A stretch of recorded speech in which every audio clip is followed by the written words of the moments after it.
¿Puede el dinero comprar la felicidad, o simplemente construye jaulas de oro más grandes y solitarias? Esta es la historia de cómo el amor más puro, nacido en la humildad, puede derribar los muros más altos que el orgullo y la riqueza han construido, demostrando que un abrazo sincero tiene el poder de salvar más que una vida. Te prometemos un viaje emocional, que te hará cuestionar el verdadero significado del éxito, y el valor incalculable de la conexión humana.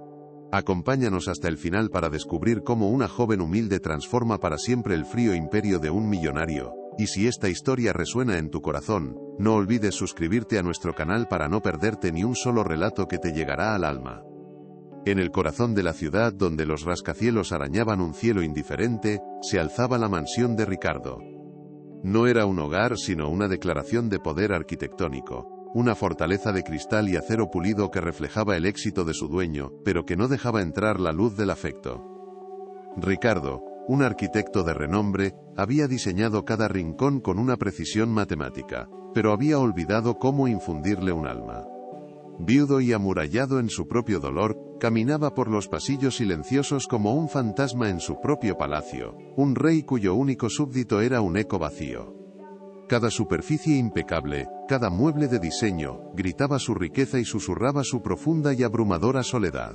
La rutina de Ricardo era un ritual de desconexión. El amanecer lo encontraba revisando los mercados bursátiles en una tableta. El brillo azul de la pantalla iluminando un rostro endurecido por la pérdida y la ambición. El aroma del café recién hecho, preparado por un personal invisible, era el único calor que sentía por la mañana. Rara vez se acercaba a la cuna de su hijo, Mateo, un pequeño ser que había llegado al mundo justo cuando su madre se marchaba. Para Ricardo, el niño era un recordatorio constante de lo que había perdido, una frágil pieza de un rompecabezas que ya no sabía cómo armar. Delegaba su cuidado, su afecto, su responsabilidad, a profesionales que cobraban por horas, creyendo erróneamente que la mejor atención era la más cara.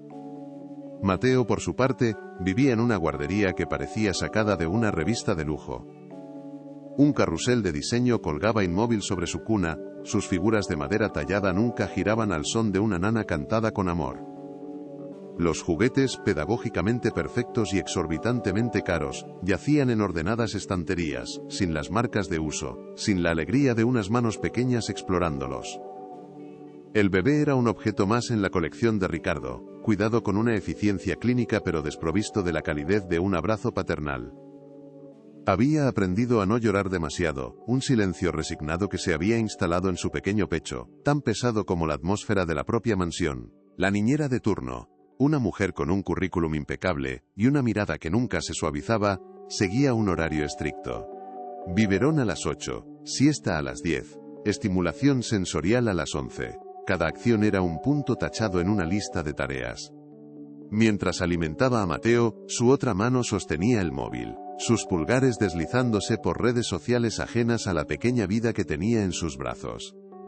No había canciones, ni caricias espontáneas, ni palabras susurradas al oído.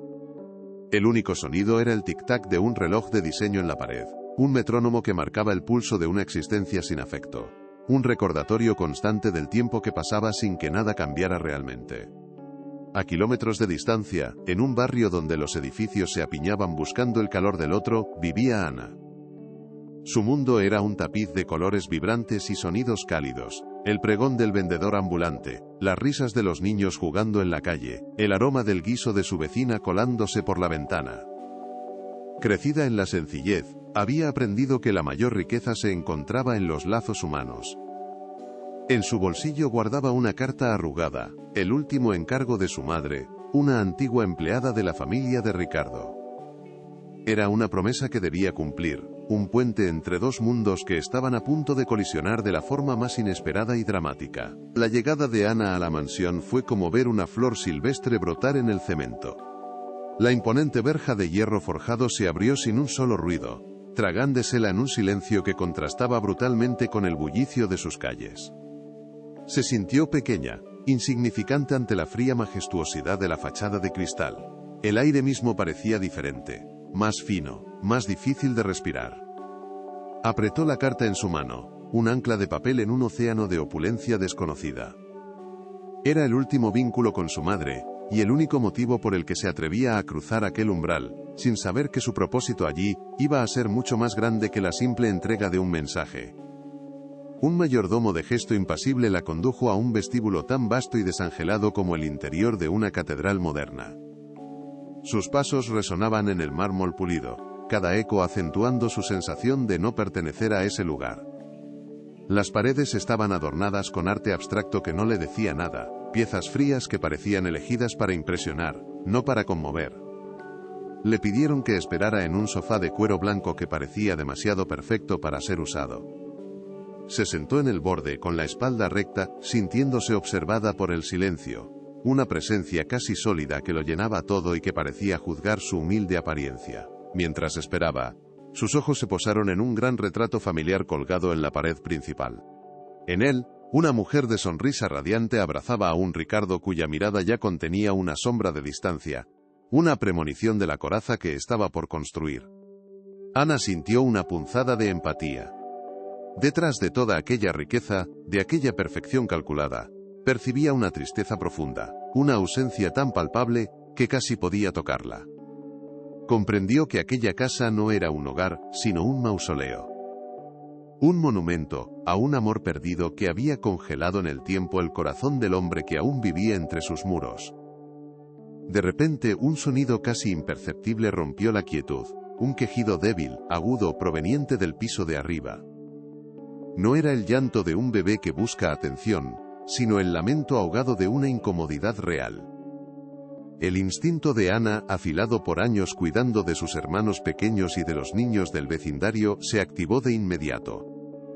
Su cuerpo se tensó, su oído se agudizó, tratando de descifrar la naturaleza de aquel sonido.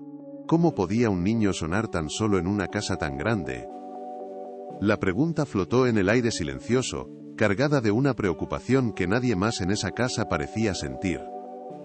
A través de una puerta entreabierta al final del pasillo, pudo entrever una escena que le heló la sangre. La niñera, con el ceño fruncido por la impaciencia, intentaba forzar una cucharada de puré en la boca del pequeño Mateo, que giraba la cabeza con obstinación. La frustración de la cuidadora era evidente en sus gestos bruscos, en su suspiro de fastidio. No había ternura en su toque, solo la fría determinación de cumplir con una tarea. Ana sintió una oleada de indignación y una profunda pena por aquel bebé indefenso, atrapado en una rutina sin amor, a punto de enfrentarse a un peligro inminente nacido de la más pura negligencia. El quejido se transformó en un sonido horrible, un gorgoteo ahogado que rasgó el silencio sepulcral de la mansión. El llanto se cortó abruptamente. Ana se puso en pie de un salto, su corazón latiendo desbocado contra sus costillas. Escuchó la voz de la niñera, un chillido agudo cargado de pánico. «¡No respira!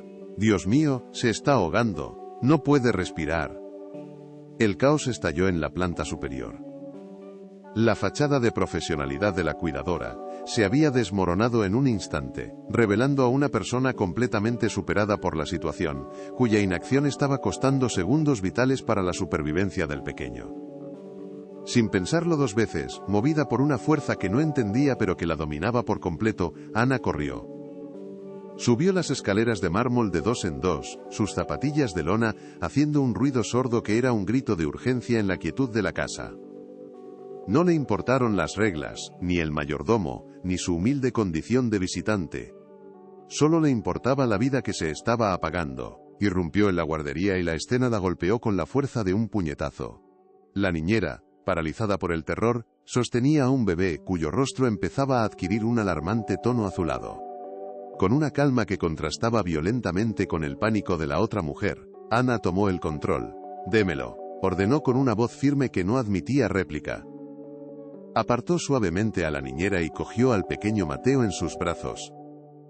Su mente se vació de todo lo que no fuera el conocimiento innato, la sabiduría ancestral de las madres y las cuidadoras.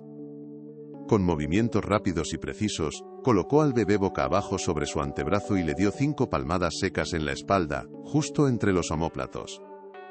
Un trozo de comida salió disparado de su pequeña garganta. Justo en ese preciso instante, la puerta principal de la mansión se abrió. Ricardo, que había decidido volver a casa antes de lo previsto por un presentimiento inexplicable, entró en el vestíbulo. El llanto potente y furioso de su hijo, un sonido que rara vez escuchaba con tanta intensidad, lo guió instintivamente hacia la guardería. Se detuvo en seco en el umbral, petrificado. La imagen que vio destrozó su mundo ordenado. Una completa desconocida, una joven de aspecto humilde, acunaba a su hijo sollozante contra su pecho, mientras la niñera, por la que pagaba una fortuna, estaba de pie a un lado, temblando e inútil.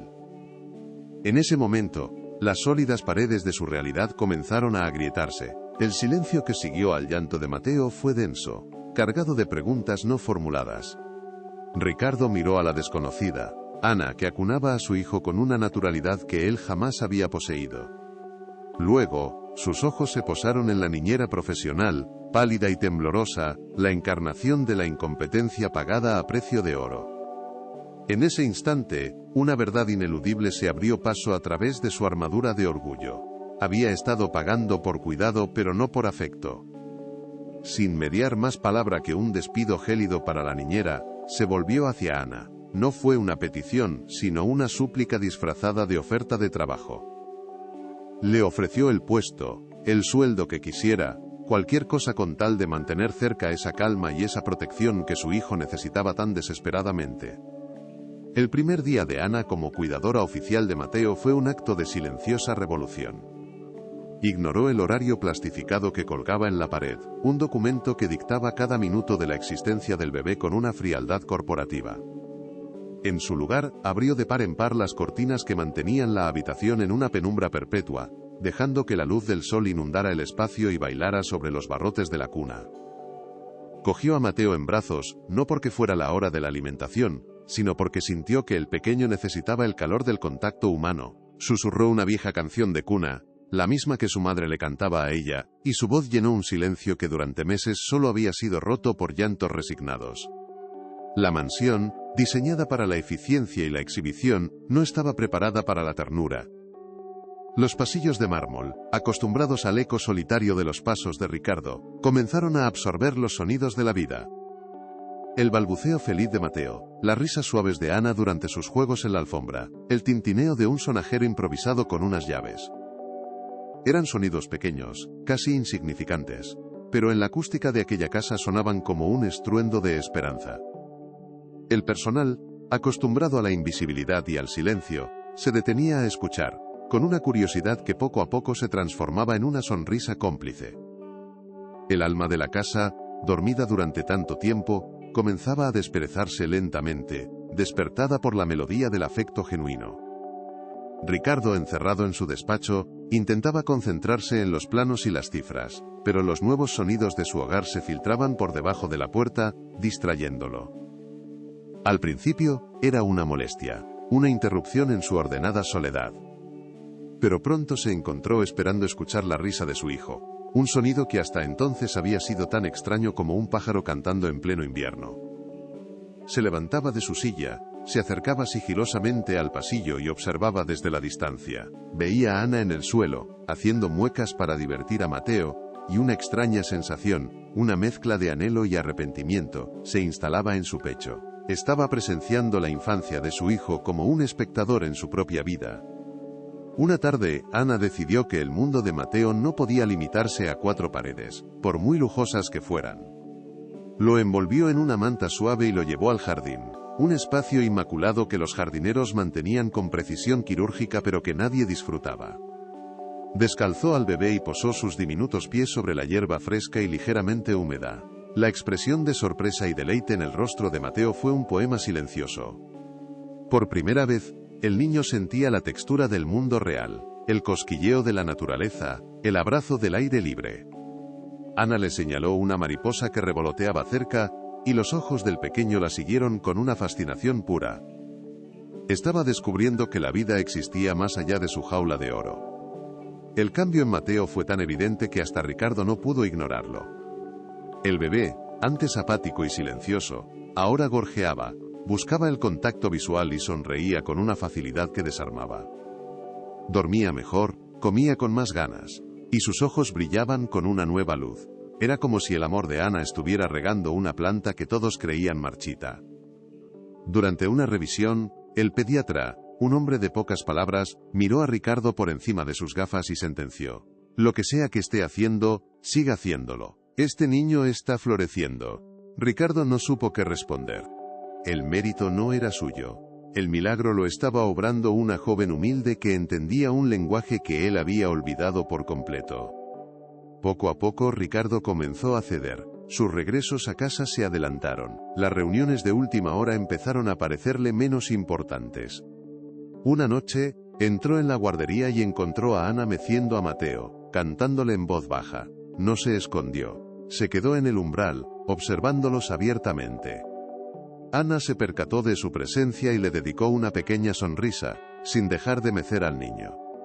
«Le gusta esta canción», susurró. Ricardo dio un paso al frente, luego otro. Por primera vez, se sentó en el sillón junto a ellos, no como el jefe, sino como un padre que quería formar parte de aquel momento de paz. No dijo nada, solo escuchó, dejando que la melodía sanara una herida que ni siquiera sabía que tenía. La presencia de Victoria, la hermana de su difunta esposa, irrumpió en la nueva armonía de la casa como una ráfaga de viento helado. Entró sin anunciarse, sus tacones repiqueteando sobre el mármol con una urgencia autoritaria. Su mirada recorrió la estancia y se posó en Ana con un desdén apenas disimulado. ¿Esta es la nueva niñera?, preguntó a Ricardo, su voz destilando veneno edulcorado. Parece sacada de la calle. ¿Estás seguro de que es apropiado, Ricardo? Piensa en la imagen, en la seguridad de Mateo. Cada palabra era una piedra lanzada contra la frágil confianza que Ricardo había comenzado a construir. Victoria representaba el mundo que él conocía, un mundo de apariencias, estatus y desconfianza. Ana sintió el peso del juicio de Victoria, pero no se amedrentó. Saludó con una educación serena que descolocó a la mujer. Durante la visita, Victoria no dejó de lanzar indirectas, cuestionando los métodos de Ana, su origen, su ropa. ¿De verdad dejas que el niño se arrastre por el suelo? Está lleno de gérmenes, comentó con una mueca de asco. Ana simplemente respondió: también está lleno de vida, señora, necesita explorar. La tensión en la sala era palpable, una batalla silenciosa entre dos mundos. Ricardo, atrapado en medio, se sentía incómodo, dividido entre la lealtad a su familia y la gratitud que sentía hacia la joven que había devuelto la luz a su hogar. A pesar de las advertencias de Victoria, Ricardo veía la verdad todos los días en los ojos de su hijo. Una noche, Mateo tuvo una pesadilla y se despertó llorando desconsoladamente. Antes de que Ricardo pudiera reaccionar, Ana ya estaba a su lado, levantándolo de la cuna y susurrándole palabras tranquilizadoras. Lo sostuvo contra su pecho, meciéndolo suavemente hasta que los sollozos se convirtieron en suspiros, y el pequeño volvió a dormirse, seguro y protegido en sus brazos. Ricardo observó la escena desde la puerta, con el corazón encogido. Se dio cuenta de que el verdadero peligro no era la humildad de Ana, sino su propia ceguera emocional. Su incapacidad para ofrecer ese consuelo primario que todo hijo necesita. El vínculo entre Ana y Mateo se fortaleció con cada pequeño ritual diario. El baño se convirtió en una fiesta de salpicaduras y burbujas. La hora de la comida en un juego de aviones con la cuchara. Y las siestas eran siempre precedidas por un cuento inventado, con voces y sonidos divertidos. Ana no solo cuidaba del cuerpo de Mateo, alimentaba su alma, su curiosidad, su alegría. Le enseñó a pasar las páginas de un libro de tela, a apilar bloques de madera para luego derribarlos con una carcajada, a decir mamá, mirando un retrato de la mujer de la sonrisa radiante.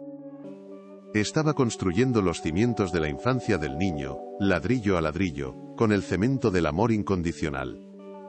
Un día, Ricardo encontró a Ana en la cocina, intentando preparar una papilla de frutas casera. La cocina, un espacio de alta tecnología que rara vez se usaba, parecía desconcertarla. Él se acercó y, sin pensarlo, le indicó cómo funcionaba la moderna batidora. Terminaron preparando la comida juntos, en un silencio cómodo, casi doméstico. Mientras observaba sus manos pelar una manzana con una destreza sencilla, Ricardo sintió una punzada de algo parecido a la felicidad.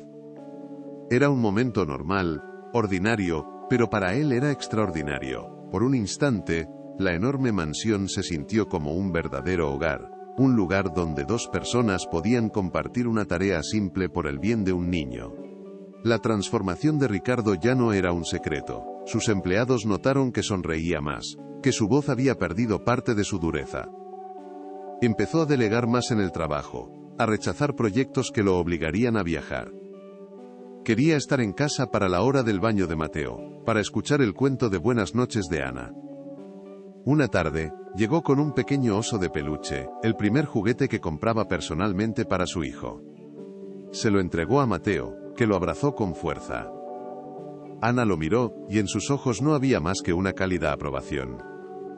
«Es un buen padre, señor Ricardo», le dijo en voz baja. Y esas palabras significaron para él, más que cualquier premio de arquitectura.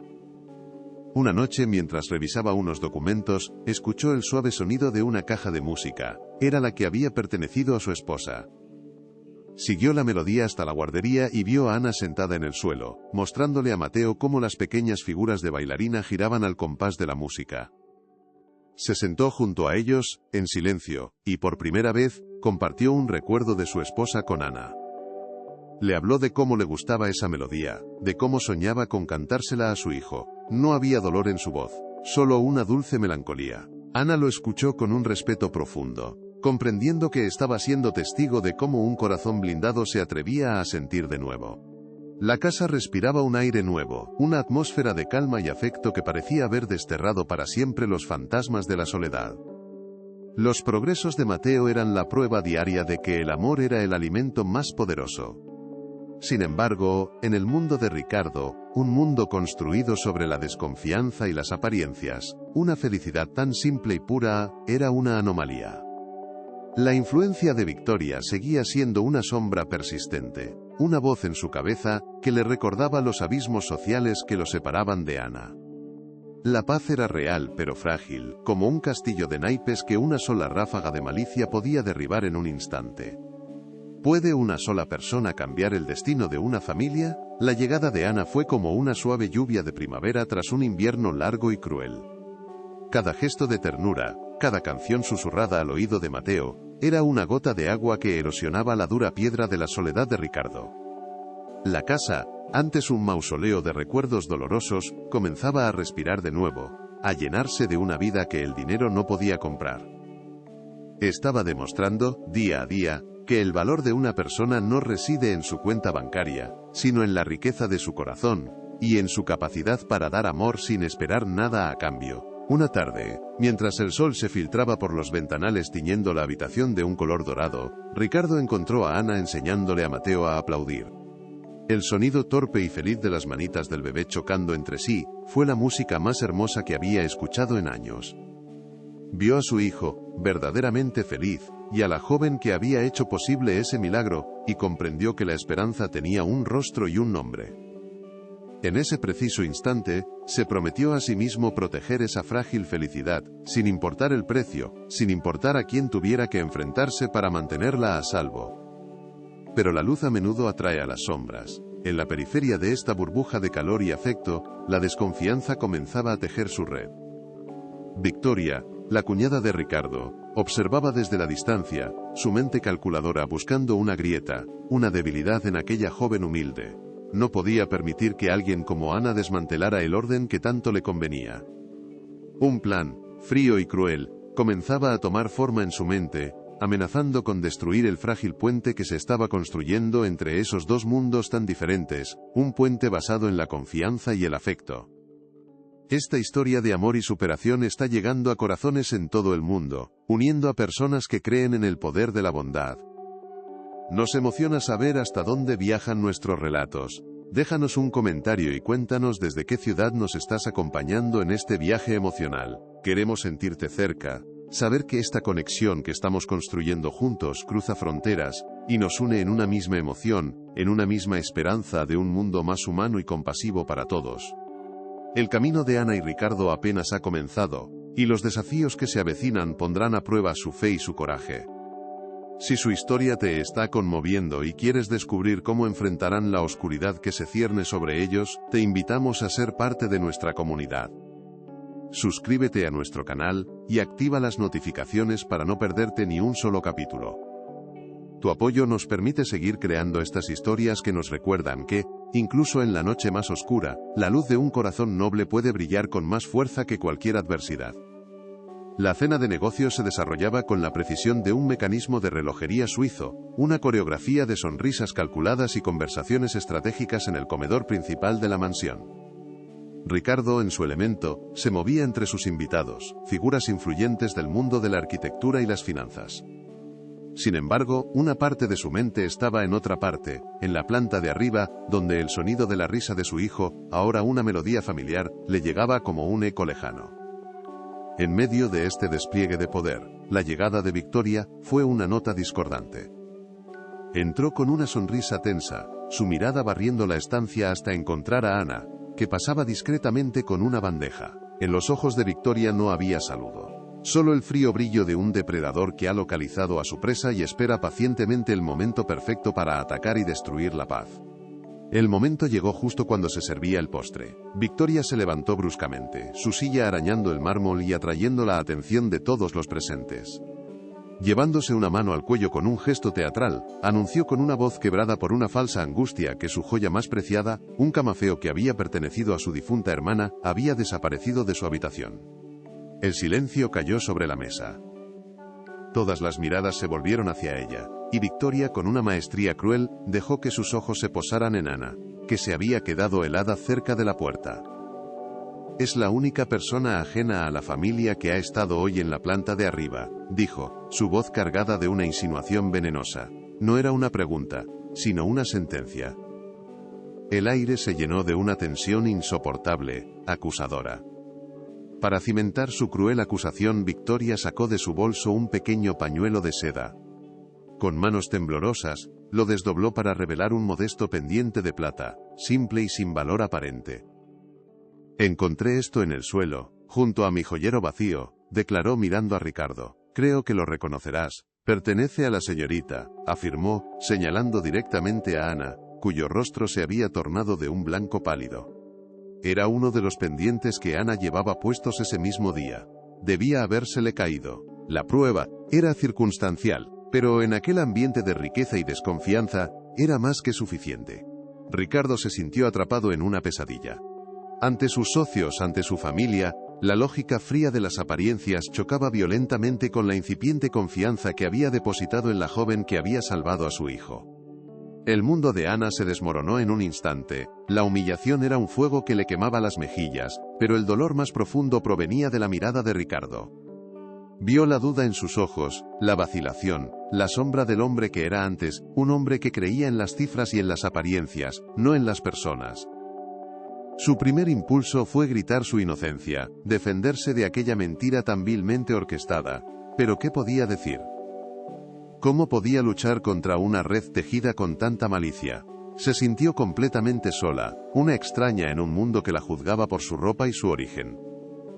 Su dilema era devastador: quedarse y luchar por un puesto en un lugar donde ya no era bienvenida, o marcharse y abandonar a Mateo, el pequeño ser que se había convertido en el centro de su universo. Ricardo, sintiendo el peso de una docena de miradas juzgadoras, se acercó a Ana. La apartó del comedor, llevándola al vestíbulo silencioso que una vez fue el escenario de su primer encuentro heroico. Ana, comenzó, su voz desprovista de toda la calidez que había surgido entre ellos. Necesito que me digas la verdad. Solo la verdad. La petición era una daga en el corazón de la joven. Que él pudiera siquiera considerar la posibilidad de su culpabilidad era la traición definitiva. Ella levantó la vista, sus ojos llenos de una tristeza insondable, no de la ira que él esperaba. No dijo nada. Su silencio era su única defensa, un escudo contra un mundo que se negaba a ver más allá de las apariencias. Para Ricardo, ese silencio fue interpretado como una confesión, y la grieta entre ellos se convirtió en un abismo insalvable. Con el corazón hecho pedazos, Ana subió a su habitación. Cada paso en la escalera de mármol resonaba como un martillazo en su alma. Abrió el pequeño armario y comenzó a guardar sus escasas pertenencias en una bolsa de tela, sus movimientos mecánicos, entumecidos por el dolor. Sus dedos rozaron un pequeño patito de goma que Mateo le había tirado desde la bañera esa misma tarde. Lo apretó con fuerza, y una lágrima solitaria rodó por su mejilla. Dejar a Mateo se sentía como una amputación, como arrancarse una parte vital de sí misma. Pero ¿cómo podría cuidarlo con un corazón roto y una sombra de desconfianza cerniéndose sobre ella a cada instante? Quedarse sería vivir en una prisión de sospecha. Marcharse era su única opción para conservar la poca dignidad que le quedaba. Abajo, el ambiente era glacial.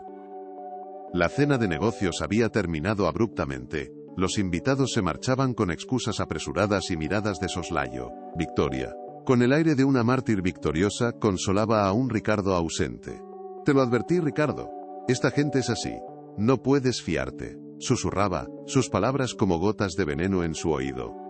Pero a través de la niebla de su confusión, Ricardo no podía quitarse de la cabeza la imagen de los ojos de Ana. No había visto culpa en ellos, sino una herida profunda, una decepción que reflejaba la suya propia. Un malestar sordo comenzó a crecer en su interior, una duda que roía la certeza de la traición. Se sentía como un juez que había dictado sentencia sin escuchar realmente a la acusada. Incapaz de soportar la presencia de Victoria un segundo más, Ricardo subió las escaleras, buscando refugio en el silencio. Al pasar por la habitación de Mateo, un sonido extraño lo detuvo. Era un quejido suave, un silbido apenas audible en cada respiración del bebé. Entró y encontró a su hijo agitado en la cuna, con las mejillas sonrojadas y una expresión de incomodidad. Lo cogió en brazos, intentando calmarlo, pero su torpeza habitual parecía magnificada por la tensión de la noche. El contacto no tranquilizó a Mateo, al contrario, su agitación aumentó. Ricardo sintió una punzada de pánico, una impotencia que no había experimentado desde la muerte de su esposa. Se dio cuenta, con una claridad dolorosa, de que sin Ana, estaba completamente perdido, incapaz de descifrar el lenguaje de su propio hijo. Mientras tanto, Ana, con su bolsa al hombro y el alma en vilo, se dirigía hacia la puerta principal, decidida a dejar atrás aquella casa de lujos y penas. Estaba a punto de girar el pomo, cuando un llanto agudo y desesperado, proveniente de la planta de arriba, la paralizó. No era el llanto de hambre o de sueño que también conocía, era un grito de auxilio, un sonido estrangulado que activó todas las alarmas en su instinto de cuidadora. Su dilema personal se evaporó en un instante, reemplazado por una urgencia abrumadora. Su corazón latía con fuerza, dividido entre el impulso de huir del dolor, y el deber ineludible de proteger al niño que amaba. El llanto se cortó de repente, sustituido por un silencio aún más aterrador. Sin pensarlo más, Ana soltó la bolsa, que cayó al suelo con un ruido sordo, y corrió escaleras arriba. La escena que encontró en la guardería le heló la sangre. Ricardo sostenía a Mateo, cuyo cuerpo estaba flácido y cuyo rostro adquiría un peligroso tono azulado. El bebé no respiraba. Un horrible gorgoteo había sido el último sonido de su lucha por el aire. El pánico había paralizado por completo a Ricardo, que solo podía mirar el rostro de su hijo, su mente en blanco por el terror más absoluto. Gritó el nombre de Mateo, una súplica rota y desesperada. En ese preciso instante, Ana irrumpió en la habitación, sus ojos reflejando el horror de la situación. El tiempo se detuvo, suspendido en el umbral entre la vida y la muerte, donde las acusaciones y las joyas perdidas ya no tenían ninguna importancia. Con una calma sobrenatural que parecía brotar de las profundidades de su alma, Ana apartó a Ricardo, cuyas manos temblaban inútilmente sobre el pequeño cuerpo de su hijo. Tomó a Mateo, su mente una isla de claridad en un océano de pánico. Colocó al bebé sobre sus rodillas, con la cabeza más baja que el pecho, y comenzó una serie de compresiones torácicas adaptadas para un lactante, alternándolas con insuflaciones de aire, boca a boca y nariz. Cada movimiento era preciso, rítmico, un conocimiento ancestral que fluía a través de ella, ignorando por completo el lujo que la rodeaba, las acusaciones, el dolor de la traición. En ese instante, no era la niñera humillada ni la extraña acusada, era una guardiana de la vida, una fuerza de la naturaleza luchando contra la sombra de la muerte que se cernía sobre la cuna más cara del mundo. Ricardo observaba, petrificado, el mundo que había construido con tanto esmero, un imperio de ángulos rectos y balances financieros, se disolvía ante sus ojos. Vio las manos de Ana, sencillas y sin adornos, moverse con una seguridad que él, con todo su poder y su dinero, jamás había poseído. El camafeo perdido, la cena de negocios, la opinión de sus socios, Todo se convirtió en un ruido blanco, insignificante y lejano. Su mirada estaba fija en la joven, en la determinación de su rostro, en la forma en que su aliento se convertía en la única esperanza para su hijo. Se dio cuenta, con una claridad que lo partió en dos, de que había estado midiendo el valor de las personas con la vara equivocada, adorando el oro y despreciando el verdadero tesoro que tenía delante. La tensión en la habitación era tan densa que se podía cortar. Cada segundo se estiraba hasta convertirse en una eternidad. El silencio del bebé era un grito ensordecedor que llenaba cada rincón de la mansión. Ana no flaqueó.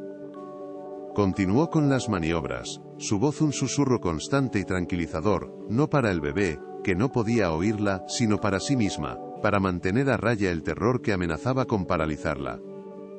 «Vamos, pequeño, lucha, respira para mí, mi niño valiente», murmuraba entre cada compresión, sus palabras una oración, un conjuro de amor desesperado contra la nada. Era una imagen surrealista, la joven humilde, en el corazón de la opulencia, librando la batalla más importante de todas, armada únicamente con su coraje y su afecto incondicional por un niño que no era suyo. De repente un espasmo convulsionó con acento agudo el diminuto cuerpo de Mateo. Un sonido gutural, un tosido débil pero inconfundible, rompió el hechizo mortal. El aire entró en sus pulmones con un silbido agudo, seguido de un llanto, el llanto más furioso, más potente y más hermoso que Ricardo había escuchado jamás. Fue el sonido de la vida reafirmándose, un milagro orquestado por la perseverancia de Ana. El color comenzó a volver al rostro del bebé, un suave tono rosado que reemplazó el azul de la asfixia. Ana lo levantó, lo acunó contra su pecho, y sus propias lágrimas se mezclaron con las de Mateo, lágrimas de alivio, de agotamiento, de un amor que había desafiado a la muerte misma y había vencido. La mansión, que había contenido la respiración, pareció exhalar un suspiro colectivo de puro alivio. Ricardo cayó de rodillas. No fue un gesto dramático, sino el colapso de un hombre cuyas defensas habían sido demolidas. Las lágrimas corrían por su rostro sin control, las primeras lágrimas verdaderas que derramaba desde la muerte de su esposa. No eran de tristeza, sino de una abrumadora mezcla de gratitud, vergüenza y revelación. Observó a Ana, que calmaba a su hijo con una ternura infinita, y la vio como realmente era, no una empleada, sino un ángel guardián. La magnitud de su error, de su juicio ciego y cruel, lo golpeó con la fuerza de un huracán. Había estado a punto de expulsar de su casa a la única persona que había demostrado un amor puro y desinteresado por su hijo, la única persona que realmente importaba en ese universo de cristal. En el umbral, Victoria observaba la escena, su rostro una máscara de incredulidad y furia contenida. Su plan se había desmoronado de la forma más espectacular posible. Intentó decir algo, tal vez para minimizar el heroísmo de Ana o para reavivar la duda, pero las palabras murieron en su garganta. Ricardo levantó la cabeza y la miró. No había ira en sus ojos, solo un vacío gélido, una distancia infinita, que la expulsaba de su vida para siempre. En esa mirada, Victoria comprendió que había perdido, que su veneno ya no tenía efecto en un hombre que acababa de presenciar un milagro. Sin decir una palabra, se dio la vuelta y se marchó, su figura desapareciendo por los pasillos de mármol, un fantasma de un mundo de apariencias que acababa de ser destruido. Cuando llegaron los paramédicos encontraron una escena de una calma asombrosa. Ana les explicó la situación con una claridad y una precisión que los dejó impresionados, mientras Ricardo, todavía en el suelo, sostenía la mano de su hijo, que ahora respiraba tranquilamente en los brazos de su salvadora. Mientras los profesionales revisaban a Mateo, uno de ellos se volvió hacia Ana. «Has salvado su vida», le dijo con un respeto genuino. «Tu rápida actuación ha evitado un daño irreversible. Eres muy valiente». Ricardo escuchó esas palabras, y cada una de ellas fue una confirmación de la verdad que su corazón ya había aceptado. La validación no venía de un socio de negocios, sino de alguien que entendía de vida y muerte. Más tarde esa noche, con Mateo durmiendo plácidamente en su cuna bajo la atenta mirada de un médico, una de las empleadas de la limpieza se acercó a Ricardo con timidez. Llevaba en su mano el camafeo de Victoria. «Señor, lo encontré», dijo en voz baja. Estaba enganchado en el forro del bolso de la señora Victoria. Debió de caerse dentro cuando buscaba su pañuelo. La prueba final, la daga que destrozaba la última hebra de la mentira, yacía en la palma de la mano de la mujer. no hacía falta más.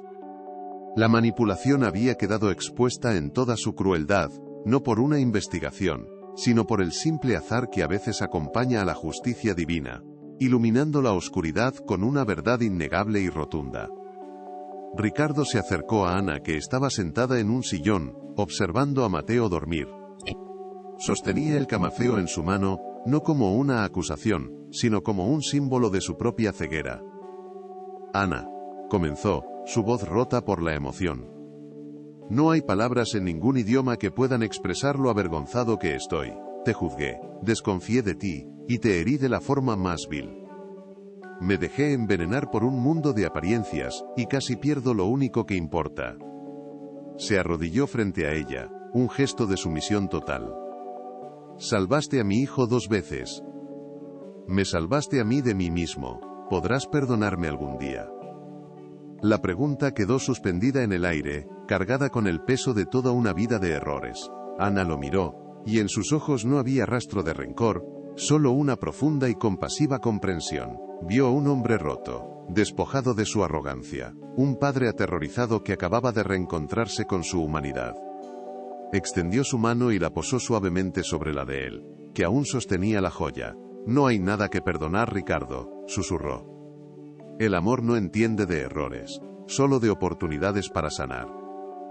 En ese gesto, en esa aceptación silenciosa, se selló un nuevo pacto. La mansión de cristal ya no era una fortaleza de soledad, sino el crisol donde una nueva familia, forjada en el fuego de la crisis y unida por la gratitud y el amor incondicional, estaba a punto de nacer de las cenizas de la desconfianza. Los meses que siguieron fueron una sinfonía de transformación. La mansión, antes un eco de silencio, ahora vibraba con las risas de Mateo aprendiendo a caminar, con el sonido de Ricardo leyendo cuentos con voces exageradas y con la melodía de las canciones de cuna de Ana. Las paredes de cristal ya no reflejaban la soledad, sino la luz de un hogar verdadero. Ricardo vendió su prestigiosa firma de arquitectura, para liderar una fundación que construía viviendas dignas para familias sin recursos, descubriendo que la verdadera estructura que anhelaba construir no era de acero y hormigón, sino de comunidad y esperanza. Aprendió que el legado más importante que podía dejar no estaba en los rascacielos, sino en la huella de amor que dejaba en el corazón de su hijo. Ana ya no era la niñera. Se convirtió en el pilar de esa nueva familia. El corazón que bombeaba afecto y sensatez en cada rincón de sus vidas. Estudió educación infantil, sufragada por un Ricardo que la admiraba profundamente, y juntos diseñaron un centro de día para los hijos de las familias a las que ayudaba su fundación. Se convirtieron en un equipo, socios en la vida, criando a Mateo en un entorno donde el valor se medía en abrazos, la riqueza en sonrisas compartidas, y el éxito en la felicidad del otro. Demostraron que no se necesitan lazos de sangre para construir una familia, solo un compromiso inquebrantable de cuidarse, protegerse y amarse, sin importar las diferencias que el mundo exterior insista en señalar. Hoy Ricardo, Ana y el pequeño Mateo son la prueba viviente de que las familias no se definen por la sangre, sino por el amor que las une. Viajan juntos, no a destinos exóticos, sino a las comunidades que su fundación ayuda a levantar, enseñando a Mateo con el ejemplo que el mayor privilegio es el poder de servir a los demás. Su historia es un faro de esperanza en un mundo a menudo cínico. ¿Conoces a alguien cuya bondad haya cambiado una vida? ¿Has sido testigo de un acto de amor que derribó barreras? Cuéntanos tu historia en los comentarios. Queremos crear una comunidad donde estas historias de humanidad compartida nos recuerden el poder que todos tenemos para hacer del mundo un lugar mejor. Si esta historia ha resonado en tu alma y crees, como nosotros, que el amor y la empatía son las fuerzas más poderosas del universo, te invitamos a ser parte de nuestro viaje. Suscríbete a nuestro canal, activa las notificaciones y comparte este vídeo con alguien que necesite un recordatorio de que la bondad aún existe. Cada vez que compartes una de nuestras historias, nos ayudas a difundir un mensaje de esperanza, a conectar corazones y a construir un mundo donde el valor de una persona se mida por la nobleza de sus acciones y no por el tamaño de su fortuna. Tu apoyo es fundamental para que podamos seguir contando relatos que lleguen al alma. Al final, la historia de Ricardo y Ana nos deja una lección imborrable. Nos enseña que la verdadera pobreza no es la falta de dinero, sino la ausencia de conexión humana. y que la mayor riqueza se encuentra en la capacidad de abrir el corazón y confiar, incluso cuando el mundo nos dice que desconfiemos. Nos recuerda que a veces, la persona que menos esperamos es la que nos enseña lo que más necesitamos aprender. Porque los muros más altos que nos separan no están hechos de ladrillos ni de estatus social, sino de miedo. Y solo se pueden derribar con la fuerza imparable de un corazón que se atreve a amar sin condiciones.